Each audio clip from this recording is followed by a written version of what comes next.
The CFO said it with the lazy confidence of a man who thought spreadsheets erased promises. 12 hours later, every investor dashboard in the company went dark at exactly 8:03 a.m., and the same executives who mocked her bonus request suddenly stared at blank screens like passengers watching cockpit lights fail mid-flight. By 7:40 p.m., the office had the exhausted glow of an aquarium left on overnight. Cold LED panels hummed above rows of half-abandoned desks, monitors slept behind fingerprints and sticky notes, and somewhere near the accounting wing, a coffee machine coughed, like it had personally given up on corporate ambition. Maya Alvarez remained at her desk, not because she had to, because leaving before finishing things made her uneasy in the same way unfinished sentences did, like a door left slightly open in the middle of winter. On her second monitor, revenue analytics refreshed in neat green columns, monthly recurring revenue, churn percentages, enterprise retention forecasts, the heartbeat of the company, numbers investors worshipped with the devotion of medieval priests staring at weather patterns, and every single one of those dashboards existed because of her. Not officially, of course. Officially, she was Senior Client Systems Manager, a title vague enough to mean everything and nothing simultaneously. In reality, she had spent 3 years quietly rebuilding the infrastructure that connected the SaaS platform to investor-facing reporting tools after the original engineering team collapsed during a disastrous acquisition. 3 years of midnight fixes, 3 years of emergency calls, 3 years of executives smiling during board meetings while she sat outside eating vending machine almonds because technical staff didn't need to attend. Her Slack blinked. Daniel Reese, CFO, need you in conference room B. Now, no greeting, no punctuation beyond necessity. Daniel treated language the same way he treated budgets, stripped to the bone. Maya rubbed her eyes and stood. Through the glass walls of the office, rain smeared silver across the city skyline. Downtown lights flickered against wet pavement below, turning the streets into rivers of distorted neon. Conference Room B waited at the end of the hallway like a dentist's office designed by people allergic to comfort. Daniel sat at the far end of the table, jacket off, sleeves rolled with theatrical exhaustion. Beside him sat Paula from HR, clutching a legal pad so tightly her knuckles looked pale beneath the fluorescent light. That alone told Maya something was wrong. HR never stayed this late unless someone was being fired or denied something expensive. Daniel gestured toward the chair. Maya, sit. No small talk again. Interesting. She sat slowly. A folder rested on the table. Her name was printed across the top in sterile black font. Daniel folded his hands. We're restructuring executive compensation allocations for Q4. There it was. Corporate language always arrived before bad news, the same way thunder arrived before rain. Maya kept her expression neutral. Okay. The leadership team reviewed discretionary bonus distributions. Daniel gave a thin smile polished smooth by years in finance. Unfortunately, you no longer qualify for the $18,000 performance bonus. The room became strangely quiet. Not dramatically quiet, not movie scene quiet. Just the dull, suffocating silence of an air conditioner running too cold while someone rearranged your future with a sentence. Maya blinked once. Excuse me? Policy changed, Daniel said casually. Management-level bonus classifications were updated last week? Last week. Her stomach tightened. The bonus had already been approved 2 months earlier. She had the emails. Paula suddenly became fascinated by her own notes. Maya leaned back slowly. Interesting timing? Daniel shrugged with a smirk that barely qualified as human warmth. The company's tightening spending before the next investor round? You understand. No, she thought. I understand exactly enough. Outside the conference room, the office lights reflected against rain-dark windows like fractured bars of gold. The entire floor smelled faintly of printer toner and burnt espresso. Maya looked at the folder but didn't touch it. Who approved the policy revision? Daniel's smile sharpened. Executive Finance Authority? Translation: him. Another silence settled across the table, but this one felt different, heavy, unfinished, because Daniel still didn't realize what sat quietly behind Maya's calm expression.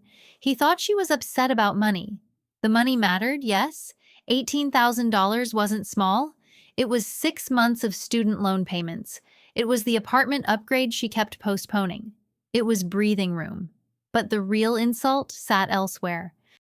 3 weeks earlier, Daniel himself had pushed engineering to accelerate a rushed investor analytics rollout before quarterly presentations. Everyone warned him the licensing dependencies needed legal review first. Everyone except Maya had eventually stopped arguing. She had stayed after midnight for 4 consecutive days, rewriting contract-linked API structures so the dashboards could legally scale under temporary enterprise access. Temporary. That word mattered. And Daniel had never read the updated SaaS licensing clause she insisted legal attached to the deployment agreement. Most executives never read legal language unless it exploded. Daniel slid the folder closer. You'll receive revised compensation paperwork tomorrow. There it was again, that smile, the one executives wore when they believed silence meant surrender. Maya stood calmly. Paula looked relieved too early. Understood, Maya said. Daniel nodded once, already mentally moving on to his next spreadsheet victory. Then Maya added softly, just so I'm clear, the company is formally changing the terms after execution? Daniel's eyes narrowed slightly. That's correct. Great. One word, simple, polite. But something in the room shifted anyway, like a floorboard creaking before anyone notices the crack underneath. Back at her desk, the office felt colder. Most employees had already gone home. Cleaning crews rolled carts quietly through distant hallways, while muted jazz drifted from someone's forgotten Bluetooth speaker near marketing. Maya sat without moving for almost a minute. Then she opened her archived legal correspondence. Folder after folder appeared across her monitor. Vendor approvals, compliance revisions, licensing negotiations, and finally, investor analytics, temporary enterprise access, final execution. She opened attachment section 14.2. The language glowed softly against the dark screen. If compensation obligations tied to deployment personnel are materially altered post-execution, software licensing access may be considered in breach pending legal review and reinstatement authorization. Daniel had signed it electronically at 11:48 p.m. without reading it. Maya exhaled slowly. Outside, thunder rolled across the city like distant furniture dragged across concrete. Her inbox pinged again. A message from Trevor in DevOps. Hey, heard finance froze bonuses again. You okay? Maya stared at the screen, then typed, I'm fine. Quick question though. Investor dashboard licenses still synced to compliance validation? 3 dots appeared instantly. Yeah, why? Maya's fingers hovered above the keyboard. In the reflection of her monitor, she caught her own expression for the first time that night. Calm, focused, almost unnervingly still, like the moment before an orchestra conductor lifts the baton. She typed carefully, just verifying something, then she closed the laptop. And somewhere 3 floors below, hidden deep inside silent server racks, humming blue in the dark, a legal timer continued counting toward morning. If Daniel had opened page 17 of the contract instead of smirking across a conference table, the next day might have looked very different. At 8:03 a.m., the investor dashboards died, not slowly, not with warning banners or graceful degradation messages engineered by polite developers trying to soften catastrophe. They vanished all at once. 1 second, the executive boardroom displayed glowing graphs of expansion revenue and acquisition forecasts across a 12-foot presentation screen. The next second, every KPI widget dissolved into blank gray panels stamped with the same message. License invalid, access restricted, pending compliance review. Silence followed, the kind that arrives so abruptly people become aware of tiny sounds they normally ignore. the buzz of recessed ceiling lights, the faint tap of rain against glass. Someone inhaling too sharply near the coffee station. Daniel Reese stared at the screen without blinking. Across the polished walnut table, investors shifted in their chairs. Expensive watches glimmered beneath the cold morning light, pouring through the skyscraper windows. One board member quietly removed his glasses and cleaned them as if the dashboard failure might somehow be optical. It wasn't. A junior analyst clicked refresh 3 times. Nothing changed. The gray warning remained on screen like a locked vault door. Daniel stood abruptly. What the hell is this? No one answered immediately, because everyone in the room understood something terrifying about technical systems. If an error message appears this cleanly, intentionally, and universally, someone designed it to happen. At the far end of the table, CEO Martin Kessler forced a strained smile toward the investors. "Minor infrastructure issue," he said. "We'll resolve it in minutes." Minutes. The optimism of executives always sounded fascinating to engineers, like watching tourists confidently approach quicksand because the brochure promised a shortcut.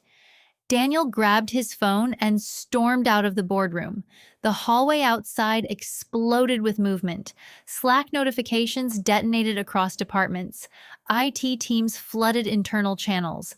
Analysts rushed between conference rooms carrying laptops, and panic in equal proportions.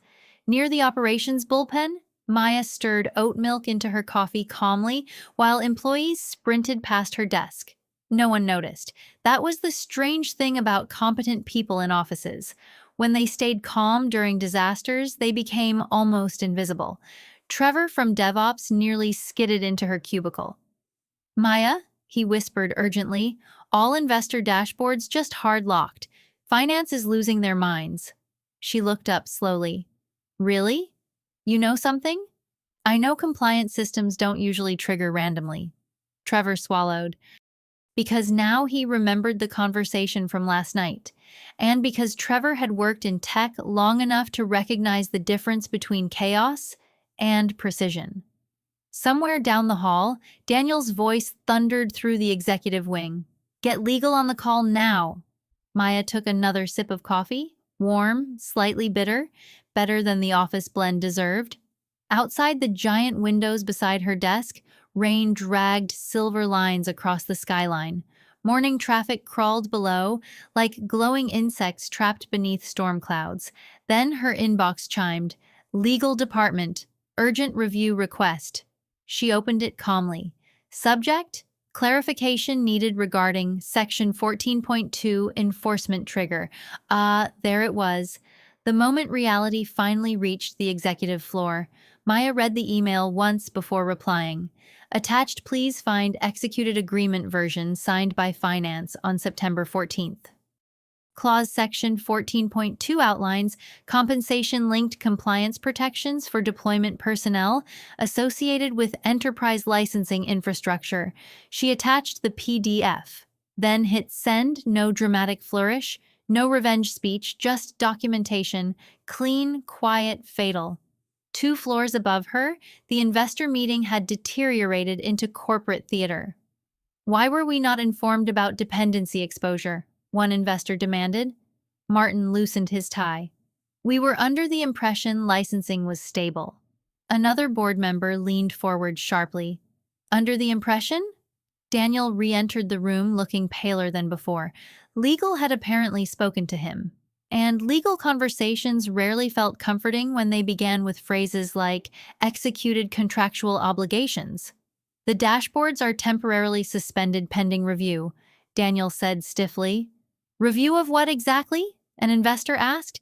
Daniel hesitated, tiny pause, barely visible, but enough. But enough for everyone in the room to smell blood beneath polished corporate language.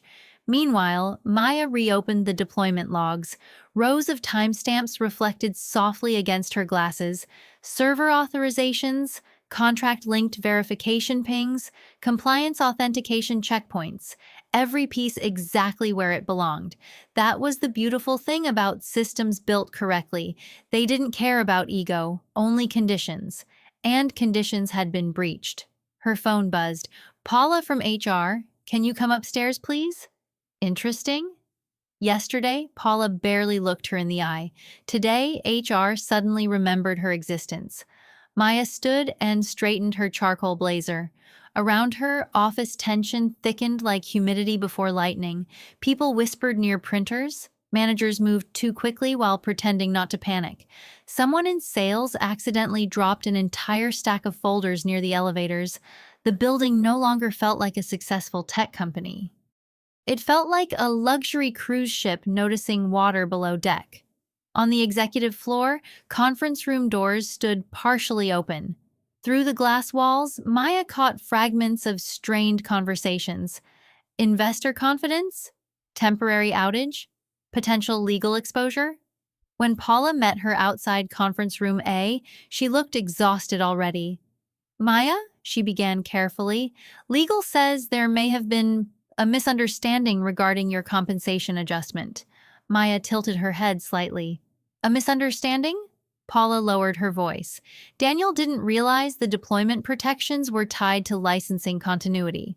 Of course he didn't, because people who believed money created intelligence often stopped reading after signatures appeared. Paula exhaled quietly. The board can't access reporting systems until this gets resolved. Behind the glass wall, several investors sat rigidly around the massive table. The giant presentation monitor remained gray and empty behind them, like a dead stage light after a failed performance.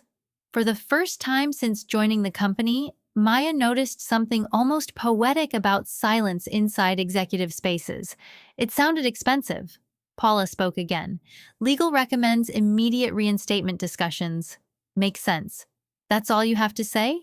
Maya glanced toward the dark investor screen. No, she replied softly, but it's the only thing necessary. Before Paula could answer, Daniel emerged from the boardroom. His confidence from last night had evaporated completely. The sharp edges remained, but now they looked brittle instead of powerful. He stopped when he saw Maya. For one strange second, nobody moved. Rain hammered harder against the skyscraper windows. The office beyond the executive hallway buzzed with spreading panic. And Daniel finally understood the difference between controlling a spreadsheet and controlling infrastructure. Maya, he said tightly, we need to discuss restoring access. Not apologize, not explain, discuss. Corporate pride truly was the last thing to die. Maya met his stare calmly. Then she noticed something else.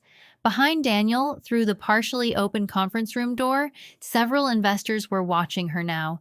Actually watching her. Not like support staff, not like background personnel, like someone essential. And suddenly, the balance inside the building shifted so quietly, almost nobody recognized it yet. But they would, especially once legal finished reviewing subsection 14.2 in full. Some people stop reading contracts when they find the signature line. The smart ones keep going until the fine print starts sounding dangerous.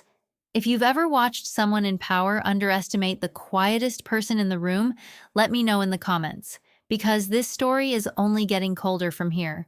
By noon, the entire company had divided itself into two emotional camps.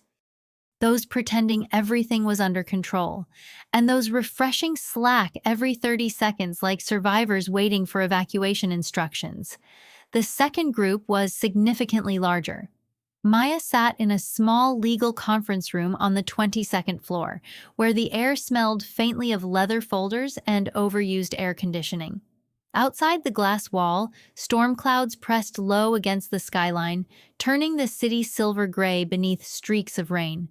Across from her, two attorneys reviewed printed contracts with the grim concentration of surgeons examining complicated scans.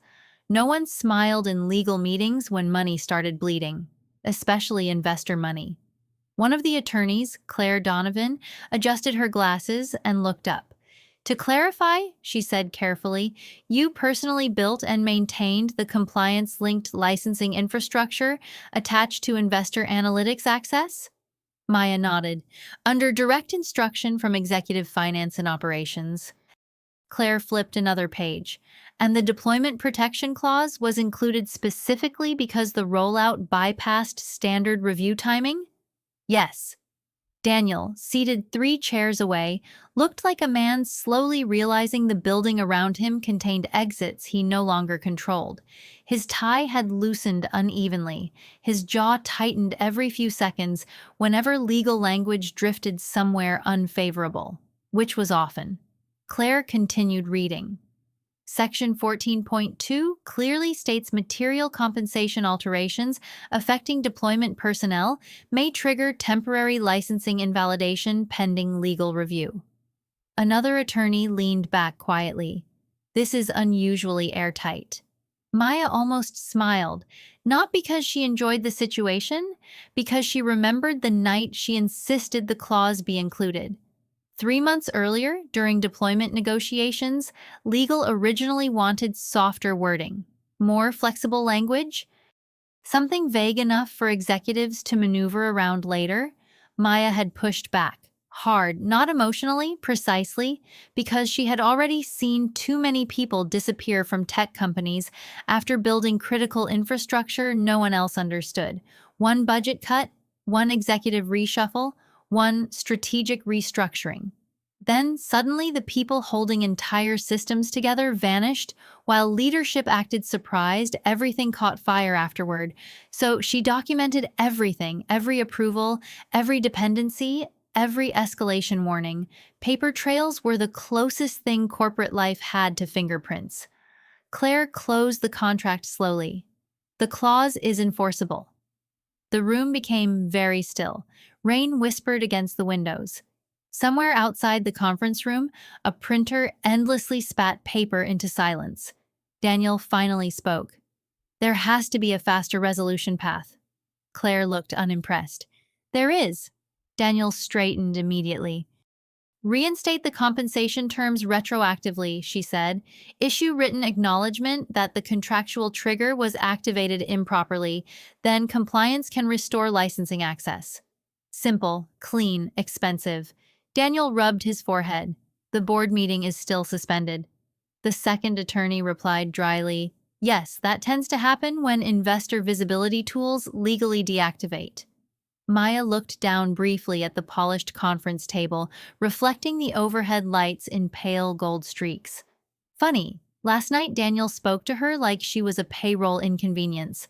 Today, entire investor operations stood frozen because of one clause connected to her work.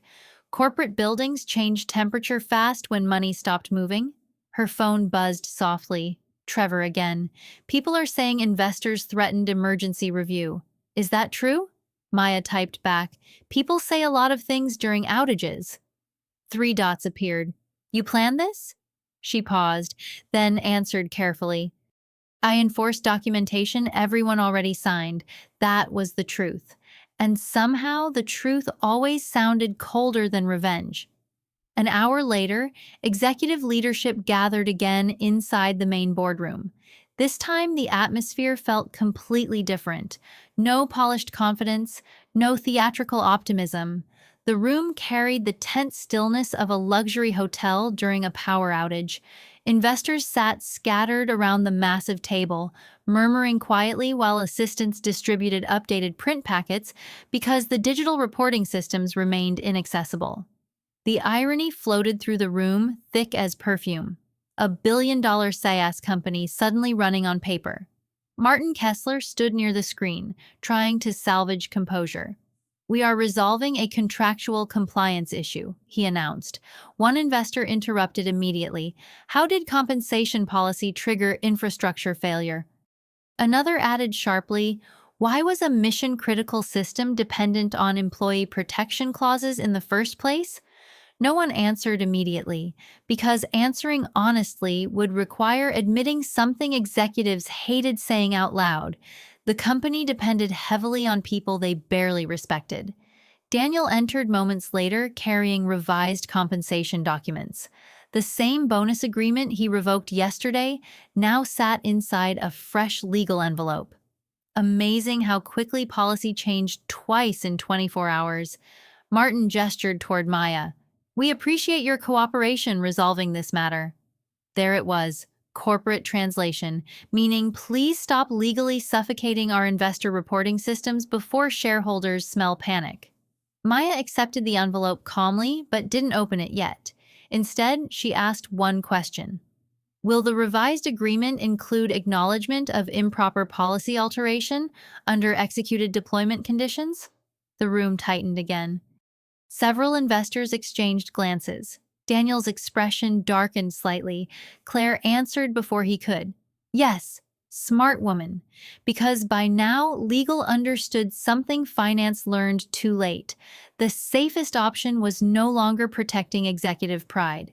It was ending the problem quietly before regulators, auditors, or investors became curious enough to keep digging.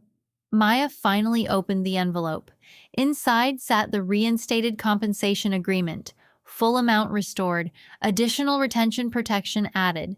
Interesting. Fear made companies surprisingly generous.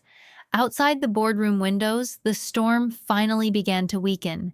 Thin strands of sunlight broke through heavy clouds, scattering pale reflections across neighboring towers. For the first time all day, the city looked less like a battlefield and more like something recovering. Claire slid another document across the table. Once signed, compliance can authorize license restoration. Every eye in the room shifted toward Maya.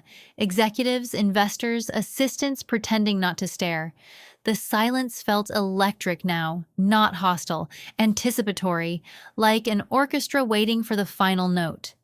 Maya picked up the pen slowly, and for one brief moment she remembered every late night spent fixing outages alone, while executives celebrated quarterly wins upstairs under champagne lighting. Every ignored warning, every urgent weekend request, every meeting where she spoke technical truth while leadership searched for cheaper shortcuts. Funny how invisible people became indispensable the second systems stopped breathing. She signed, quietly, no speech, no satisfaction performance, just ink across paper. Claire nodded once and immediately messaged compliance authorization. Across the room, shoulders loosened almost in unison, like passengers realizing turbulence might not crash the plane after all. But even then, Maya noticed something subtle. The investors were still watching her. Not Daniel, not Martin. Her. Because somewhere between the outage and the legal review, they had identified the real architecture holding the company together. And once people discover who truly controls stability inside a business, they never look at the org chart the same way again. At 2:17 p.m., the dashboards came back online, one by one. Revenue graphs flickered awake first, followed by customer retention panels forecasting metrics, churn analytics, acquisition funnels. Green indicators pulsed softly across investor screens like a hospital monitor confirming the patient had survived surgery. A quiet wave of relief moved through the executive floor. Not celebration, relief, the kind people felt after narrowly avoiding headlines. Inside the boardroom, conversations restarted carefully, voices lower now, almost respectful of the silence that had swallowed the company that morning. But something fundamental had changed, and everyone knew it. Maya returned to her desk while Slack exploded with forced optimism. Systems restored great teamwork today. Everyone appreciate all departments collaborating quickly, proud of our resilience.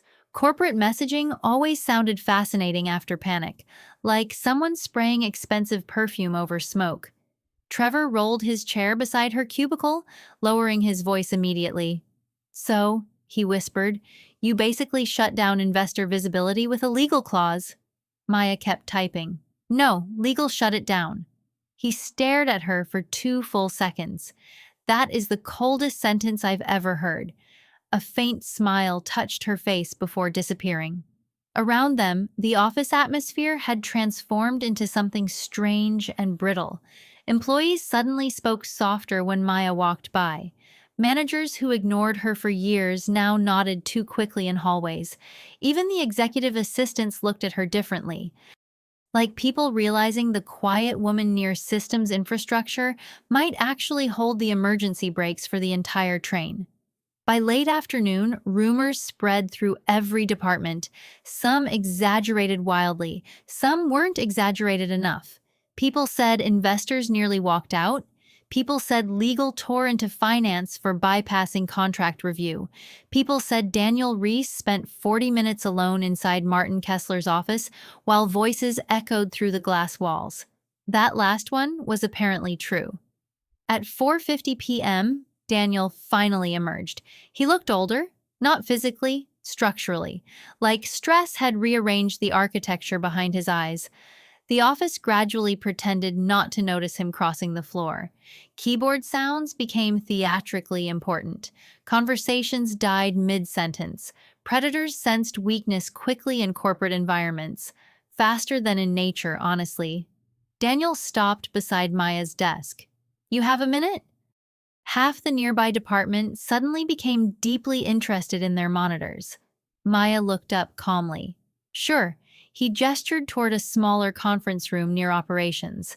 This time he waited for her to walk in first. Interesting again. The room smelled faintly of dry erase markers and stale coffee. Outside the glass wall, sunset light stretched orange reflections across neighboring skyscrapers, while rainwater still clung to the windows in silver streaks. Daniel closed the door. For several seconds, he said nothing. Then finally, "You embarrassed me today?" Not, "I handled this poorly." Not, "The company made a mistake." Just that. Maya leaned back slightly in her chair. "Did I?" His jaw tightened. "The board thinks finance ignored legal exposure."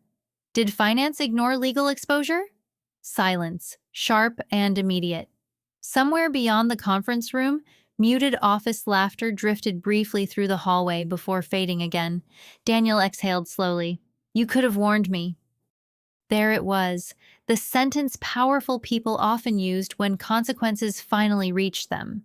"You could have warned me," as though warnings had not existed repeatedly before disaster arrived, wearing expensive shoes. Maya folded her hands calmly. "I did." Another silence. This one landed harder, because both of them remembered the emails, the deployment concerns, the licensing dependency memos, the legal review recommendations. Daniel had skimmed all of it, searching for timelines and cost reductions while assuming details belonged to someone else. Now the details had detonated in front of investors. And details, Maya thought quietly, were where reality lived. Daniel stared at the conference table for a moment before speaking again. "The board requested copies of all infrastructure dependency approvals?" Maya nodded once. "That makes sense. They also requested your implementation reports directly?" "Interesting, very interesting." The sunset outside deepened, washing the office in copper and gold. Cleaning staff moved quietly through distant hallways, while employees slowly packed laptops with the exhausted caution of people surviving an almost disaster. Daniel rubbed his temples.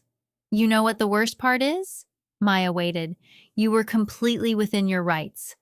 Not anger now, not really. Something closer to reluctant comprehension. The realization that the system he weaponized against employees had simply followed its own rules back toward him. Maya spoke softly. "Contracts matter most when people assume they don't." Daniel gave a short, humorless laugh. Then he looked at her directly for the first time all day. "You planned every step." "No," Maya replied. "I documented every step." That answer stayed between them like a mirror nobody wanted to examine too closely. When they left the conference room, twilight had settled fully across the city. Office lights reflected against the dark windows, turning the entire floor into overlapping layers of glass, shadows, and exhausted ambition.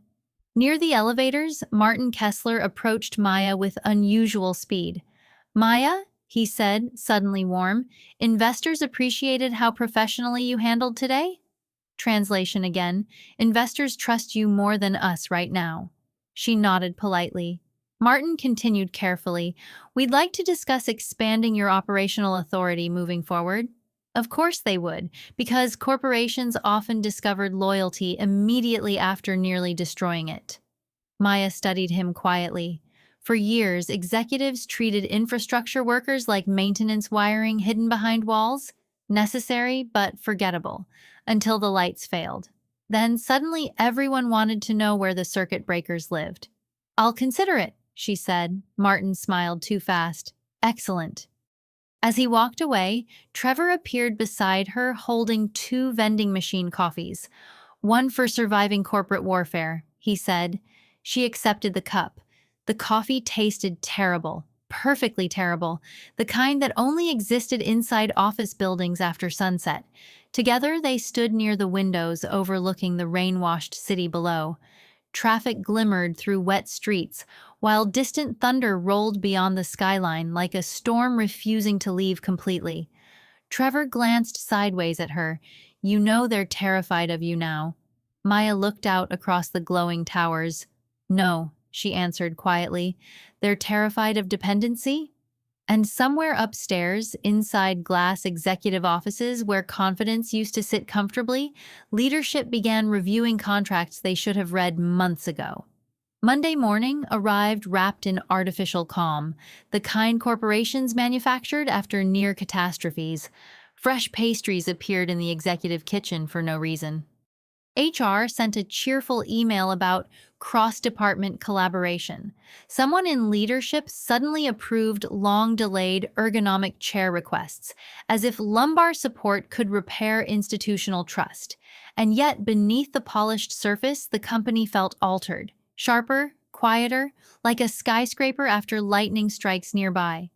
Maya noticed it the second she stepped onto the 32nd floor.